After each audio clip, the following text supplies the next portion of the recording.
One day, while my husband Sullivan was on a business trip abroad. "Let's get married." He sent me a message saying so. What is this? It seemed he had accidentally sent the message to me instead of his affair partner. Ever since he was transferred to a new department, Sullivan's suspicious behavior had been increasing.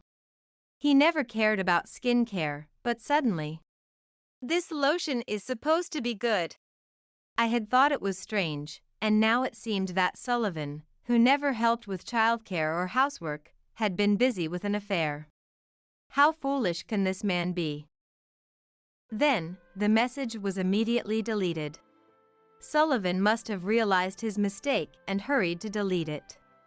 I would have loved to see his expression at that moment. Of course, I had already taken a screenshot, so deleting the message was pointless. "I saw the message you sent." Well, that message was..." Even over the phone, I could tell he was panicking. "But don't you mean divorce instead of marriage?" After that, Sullivan would come to learn the truth. My name is Carol, 34 years old.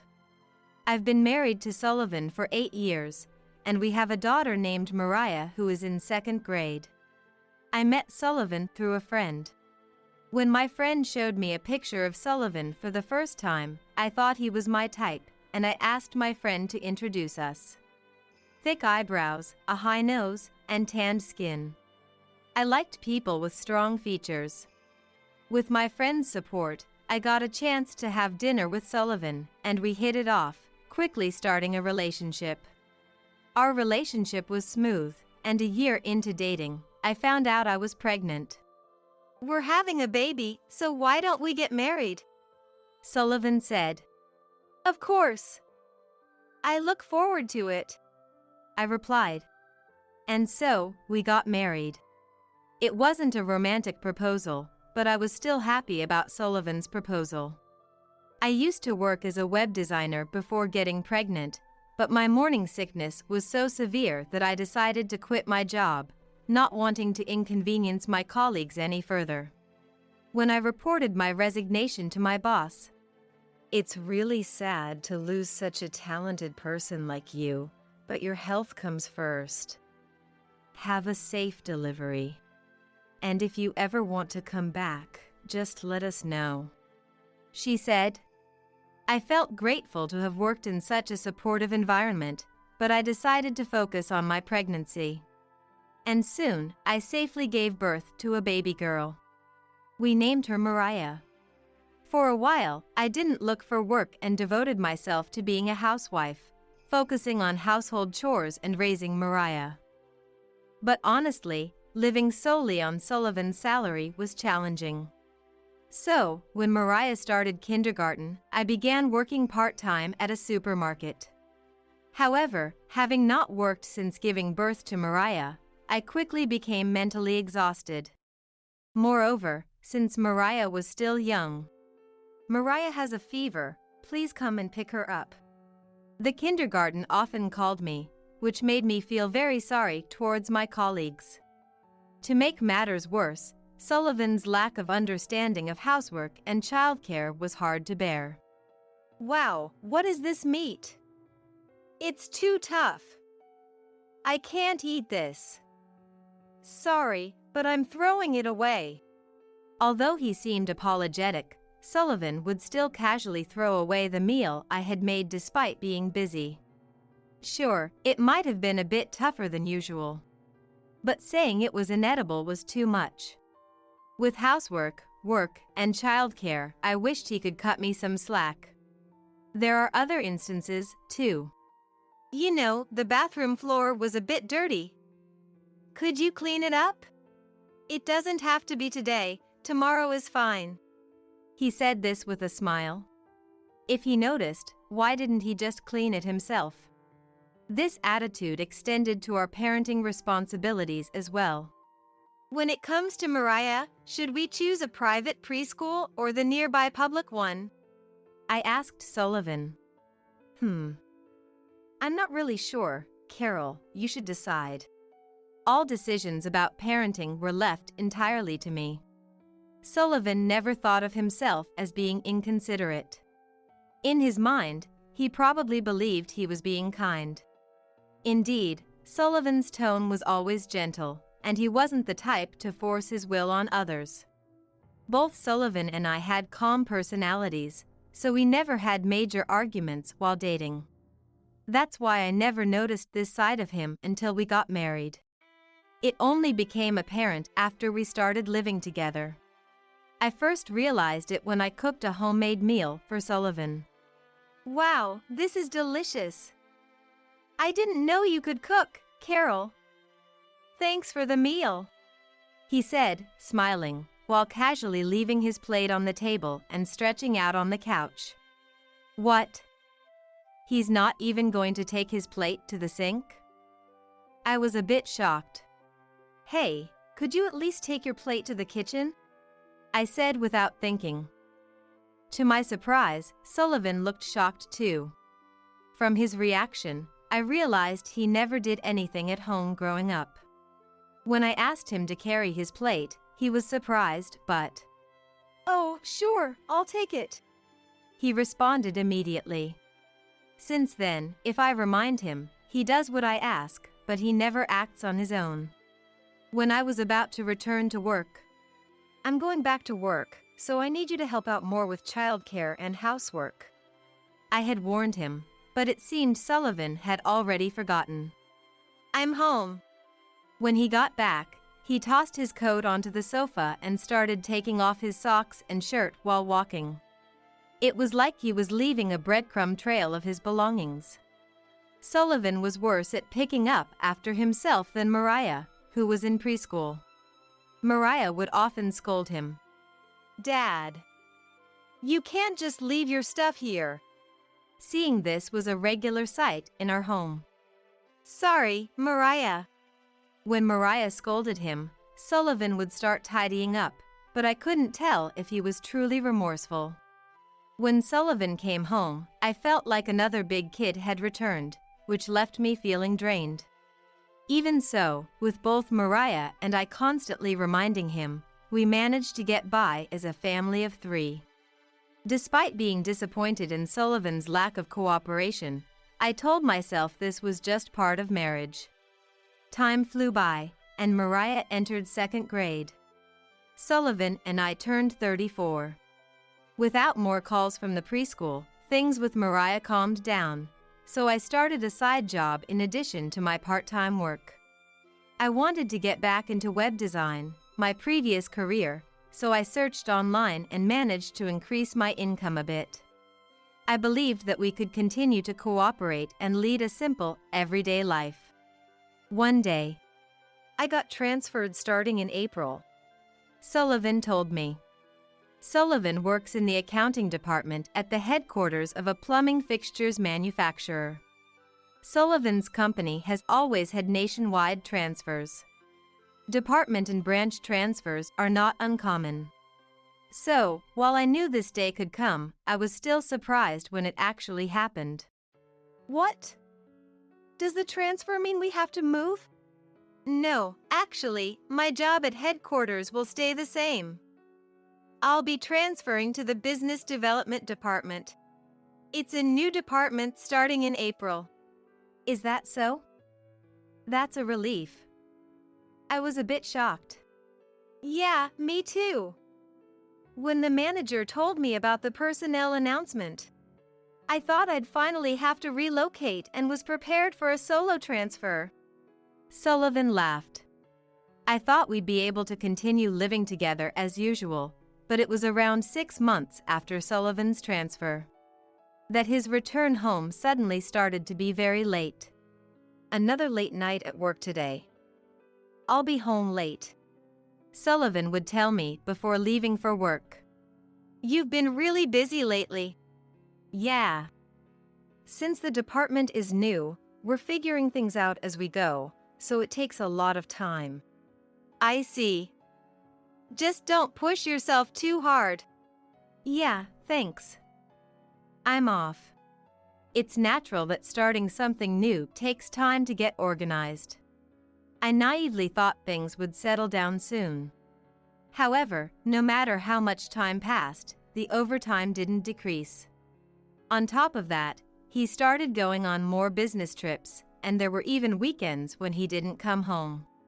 As these days continued, I can't play with Dad lately. I wish he would come home earlier. Why isn't Dad home these days? Mariah, too, began to look lonely with Sullivan's late returns. It's hard on young Mariah. Seeing Mariah feeling lonely, I felt that this couldn't go on. Mariah looks lonely every day. Can you stay home a little more? Mariah is an elementary school student now, right? She'll be fine. Eventually, she'll make friends and won't be interested in me anymore. It's true that as Mariah becomes a junior high school or high school student, she'll have more distractions. Friends, and maybe a boyfriend, and might come home less often. That's why now, when she wants to be with us, is so important. Sullivan's irresponsible comment made me angry. What? How can you say that? Can't you think about Mariah a little more? She's saying she wants to be with you now. Lately, you haven't taken her out at all. Can't you think about her a bit more? Seeing my face turn red with anger. Ugh. Sullivan sighed deeply with an annoyed look. What? I'm just working hard. And you're complaining. That's not what I mean. Then what is it? I'm tired. Stop yelling at me. You, a part-time worker, can't understand my position. If you have time to complain, perfect your cooking and housework first. Are you saying I'm not doing a good job? No, not really. Anyway, I'm busy. I'm leaving. Sullivan left the house, slamming the door hard on purpose. Just a part-time worker. So that's what he thought. If he calls me just a part-time worker, that might be it. But part-time workers aren't necessarily not busy. I've been working 5 days a week, 7 hours a day, coming home and diving straight into childcare and housework without a moment to rest. I don't think I'm slacking off, but apparently, Sullivan thinks I'm taking it easy. Since Sullivan's transfer, our marriage has been deteriorating. There's something else that's been bothering me about Sullivan's behavior. It's that he's suddenly become quite concerned with his appearance. Sullivan used to have no interest in skincare, using cheap men's face wash without a second thought. But now he's suddenly, "This cleansing gel is amazing for getting rid of skin impurities." I was shocked that Sullivan even knew what cleansing gel was. He also said, "This toner is really popular in Korea," and started applying it after his showers. Hey, what's going on? You never cared about skincare before. Oh, some of the younger guys at work told me about it. I guess I need to start paying attention to my skin too. Now that I'm getting older. I initially took Sullivan's words at face value, but one day, my trust in him was completely shattered. That day, as usual, Sullivan came home late, claiming he had to work overtime. I'm exhausted. I'm going to take a shower first. And hurried off to the bathroom. I thought it must be tough having such a busy job, when Sullivan's phone, which he'd left on the table, started ringing. Usually, he takes his phone into the bathroom, but today he must have forgotten in his haste. I glanced at the screen. It wasn't locked, so I could read the entire message displayed on it. Today was so much fun. Thank you for always covering the meal and hotel expenses. When can we meet again? What is this? The sender's name was Caddy, clearly a woman's name. From the content, it was obvious that Sullivan had been with Caddy just before coming home. Did he rush to the bathroom to erase any traces of meeting someone? I couldn't believe it. Had all those late nights and business trips been lies? ignoring Mariah, who wanted to play with Dad, lying about being busy with work, and seeing another woman instead? The word divorce crossed my mind. But at the same time, as Sullivan says, I am just a part-time worker. Even though I've started a side job, it's not taking off yet, and my monthly earnings are minimal. Thinking about Mariah's future, I doubted I could support her on my own. Should I pretend I didn't see anything? I had to put Mariah's happiness first. After thinking it over while Sullivan was in the shower, I decided to stay silent. If I pretended not to know, Mariah could still have her dad around. After a while, Sullivan came back from the shower. He picked up his phone and looked at me with a worried expression, but when I acted like I hadn't noticed anything, he quickly turned his attention back to his phone. Sullivan seemed quite pleased with the message from Caddy, judging by the slight smile on his lips. I felt a surge of anger so intense that I almost wanted to stab him with a knife, but I had to hold back for now. Then, "Hey, I have a business trip this weekend. Could you pack my overnight stuff?" As I was packing his things, from the pocket of his suit jacket, a hotel loyalty card fell out. And for someone who never cared about beauty products, "I heard this face mask is amazing. I'll take it with me on the trip, so put it in the case," he said. Pretending not to notice, he seemed to think he was getting away with his affair. While sitting alone in the living room, ugh, I let out a big sigh, and Mariah came over. "Mom, don't sigh. You'll chase away the happiness," she said, putting her hand on my mouth. What a sweet child. I just adore Mariah so much. To protect her, I keep telling myself to endure it. Even after that, Sullivan would always say it was for work. "Can you at least bring in the laundry?" I asked. "I'm tired from work." "Laundry is women's work, isn't it?" he replied. "Can you help Mariah with her homework?" I asked. "I've used my brain all day at work. I don't want to deal with that at home," he said. And the most frequent one was, "I'm going to be late again because of work. Oh, and I have another business trip next week," he said, blaming work for not doing anything around the house, not even being home. In summary, it meant he was having too much fun cheating to bother with anything. Thinking about this, I reached for Sullivan's suit jacket to clean up the mess he made, and found a piece of paper in the pocket. It was divorce papers. "What is this?" Not only that, but Sullivan had already signed it. He wouldn't have signed it if he didn't plan to submit it. After being treated like this, do I really not need a divorce? Sullivan is already moving on to be with Caddy. Before, I felt shocked and sad about his affair because I still had feelings for him. But now, after everything, there's no love left for Sullivan. However, when I think about Mariah, that's the only thing and the only thing I'm concerned about. For now, I'll keep these divorce papers safely until the time comes. So, I decided to start preparing for the divorce. The first thing I need to do is find a job. I'll have to raise Mariah on my own from now on. Working part-time at a supermarket, my biggest concern is money. How can I become a full-time employee?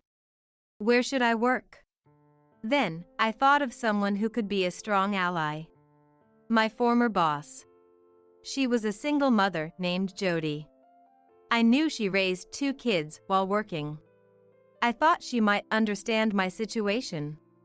Even after I quit, we met about twice a year, and she cared about me. But I quit because of having kids. Would she still want to hire me now? It was hard to say, but I decided to call her. "Hi, Jody. Long time no see." "Well, hello. Long time no see." Jody answered immediately. Actually, a lot has happened, and I might be getting a divorce from Sullivan. What? Suddenly? You seemed so happy together. Could it be? Jody seemed to sense something. Yes, it's true. Sullivan was having an affair. He wants a divorce, and so do I, but I want to work as a full-time employee because of our daughter. That's why I'm asking if I can be rehired. Jody listened to my story with genuine concern. She was silent for a while, thinking it over. Well, I'll talk to the HR department. Honestly, the company is short-staffed, and having someone as capable as you come back would be a big help. Really? Thank you so much. I felt a huge sense of relief at her words. But, do you have solid evidence of the affair? What? Evidence of the affair? I have hotel loyalty cards and screenshots of messages, but that's about it. That's not enough. To really make Sullivan pay, you need more concrete evidence. As someone with experience, I'll help you gather it. What? Experience? When I heard Jody's story, I found out that her reason for being a single mother was also her husband's infidelity. Jody had hired a lawyer and gathered plenty of evidence to claim compensation, which made the divorce proceedings go smoothly and ensured she got both child support and alimony. You need solid evidence to get a favorable divorce. Messages alone aren't enough. You need multiple photos of him entering and leaving hotels or the affair partner's house. What? That much evidence? I had no idea. I was stunned. I didn't realize gathering evidence was that hard. But don't worry. I'll introduce you to the detective agency I used. I'll even go with you. Jody arranged for us to visit the detective agency the following week and accompanied me as promised. She was truly a reliable person, just as she had been when we worked together. 6 months passed. Even so, Sullivan hadn't asked me for a divorce. For me, it was actually convenient. I was grateful for the time to prepare for the divorce. As a token of gratitude, I'll bring him down to the depths. That's the least I can do. This is all your fault for cheating on me. So, don't blame me. During these 6 months, with Jody's support, I was rehired as a full-time employee. Since web design requires a certain level of knowledge, the company offered me a generous salary as an experienced professional. And I gathered plenty of crucial evidence. When I hired the detective agency, they quickly gathered the proof I needed. Sullivan had been reckless, thinking I wouldn't find out. They got evidence quickly by tailing him on days he claimed to be working late or on business trips. What a fool he was. Unaware of my divorce preparations, Sullivan came home today, throwing his clothes around and saying, "Hey, I'm home. Get dinner ready." So casually. I used to get irritated by such remarks, but not anymore. With a smile, "Tonight, I made your favorite steak." I served Sullivan his favorite dish. I felt nothing for him. I'll be saying goodbye to this big child soon. When I was about to put my plan into action, I'm going on an overseas business trip tomorrow, so I'll be gone for 4 days. Sullivan told me. An overseas business trip at last. I marveled at Sullivan's bold move and said, "Does your company even have overseas business trips? I've never heard of your colleagues going on one." I asked, pretending to be suspicious. I wanted to see the look of panic on Sullivan's face. "What? It started this year. I guess I'll be the first to experience it," Sullivan said with a wry smile. "Really? Are you going alone? Or with someone else?" "Well, some coworkers are coming along too." "Why are you asking all of a sudden?" You never usually ask about this. Sullivan was clearly flustered. It was obvious he was hiding something. I was just curious. It's an overseas trip, so make sure to have fun. I smiled and walked away. I made up my mind. I would do it while Sullivan was on his business trip overseas. I resolved this in my heart. On the day of Sullivan's departure, Sullivan was unusually cheerful. Normally, he would have me prepare his things, but this time he said he would do it himself.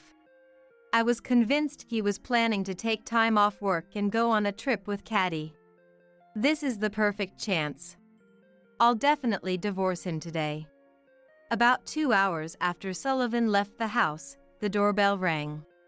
The moving company I had arranged arrived. I had timed everything for the day Sullivan left for his trip. Please take all these boxes to this address.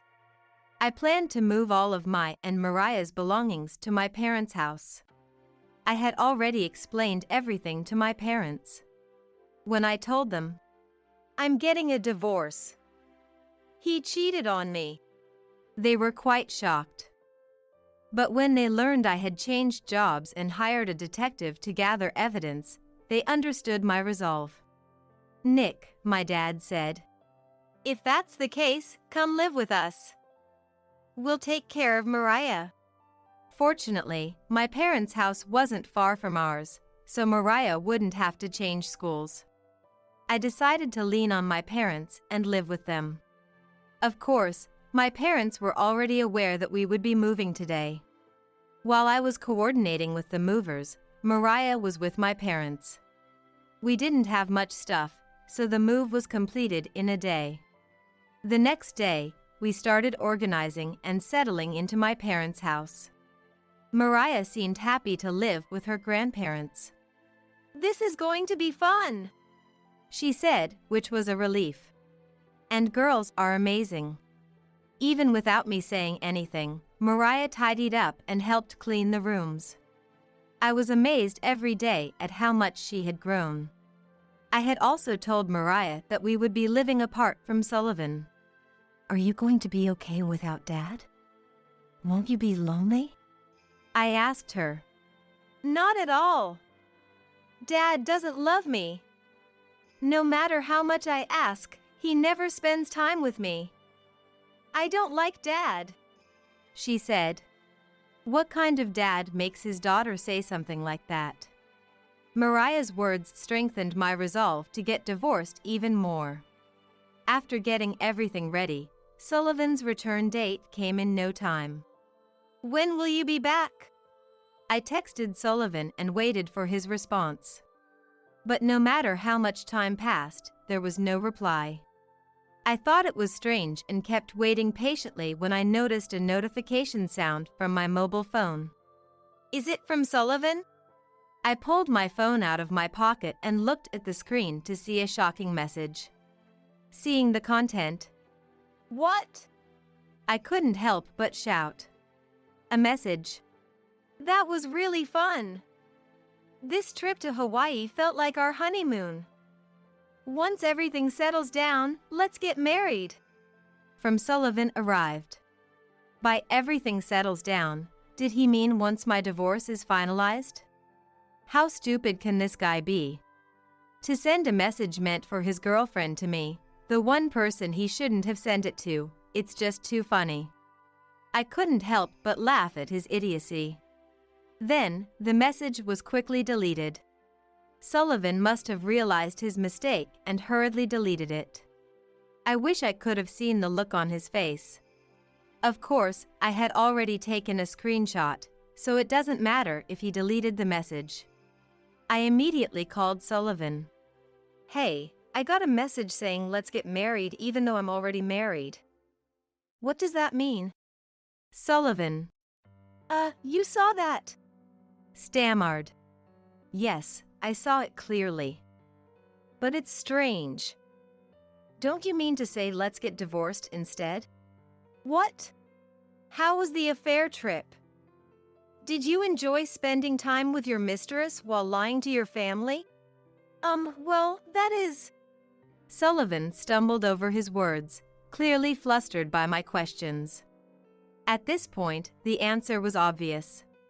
Caddy was indeed the mistress, and the person on the other end of Sullivan's frequently used phone was her. His late returns, the mistaken message about getting married on a business trip, it was all because of Caddy. So, you want a divorce, right? Wait! Let's talk this through. There's nothing to talk about. Besides, we're already divorced. What? The truth was, I had submitted the divorce papers the same day Sullivan left for his so-called business trip, which was actually an affair trip. Thanks to his signature, the divorce papers were quickly processed. That's a lie! You can't just get a divorce like that. Oh, you mean the completed divorce papers you left in your suit pocket? As I said this, I could sense Sullivan's panic even over the phone. You didn't, the divorce papers. Yes, I filed them as you wished. That wasn't. I didn't actually want to. Let's just talk when I get back, okay? I said there's nothing to talk about. With that, I hung up on Sullivan without waiting for his response. After that, he sent several desperate messages. Please reconsider. And those divorce papers were just for show. But I ignored them all. A few hours later, Sullivan called again. It was probably when I got home. Even though I ignored it multiple times, the phone kept ringing, so I had no choice but to answer it. What? Do you still need something? Hey! What is this? Why are your and Mariah's things gone? And this picture? I told you we divorced, didn't I? We can't live together. Do you like that picture? It turned out well, didn't it? I laughed. In fact, I had framed and placed in the living room a picture of Sullivan and Caddy walking arm in arm. No way! What about Mariah? She hates being apart from me, doesn't she? She was always saying, Dad. Dad, are you going to ignore Mariah's feelings? I snorted with laughter. Mariah said she hates you. You are the one who ignored Mariah's feelings. That's a lie. And you're just working part-time. How are you going to raise her alone? Oh, I'm already working full-time, and my salary is pretty good. So don't worry. When did this happen? I haven't heard anything about it. There's no need to tell someone who's never home, right? All the evidence is gathered, so make sure you pay the alimony and child support properly. And give my regards to Caddy. With that, I hung up the phone again. He kept calling multiple times after that, but it was annoying, so I blocked his calls. After that, I again sought help from the lawyer introduced by Jody, and it was decided that Sullivan and Caddy would pay alimony. Also, through the lawyer, Sullivan agreed to pay $500 a month in child support until Mariah turns 20. If Sullivan doesn't pay the child support, the lawyer would enforce it through legal means. Also, Caddy's parents found out about her relationship with a married man when she was demanded to pay the alimony. She was told to break up, and she dumped Sullivan. It seems she didn't have strong enough feelings for Sullivan to continue their relationship against her parents' objections. I said, serves you right in my mind. As for me, my work is going very well. The side job I started as a distraction has become too much to handle because my main job is so busy. Returning to my workplace after a long time, I was surprised by all the changes in the system and equipment, but I'm doing my best to keep up. For my lovely Mariah, for Jody who helped me, and for my supportive parents, I am determined to succeed in my job and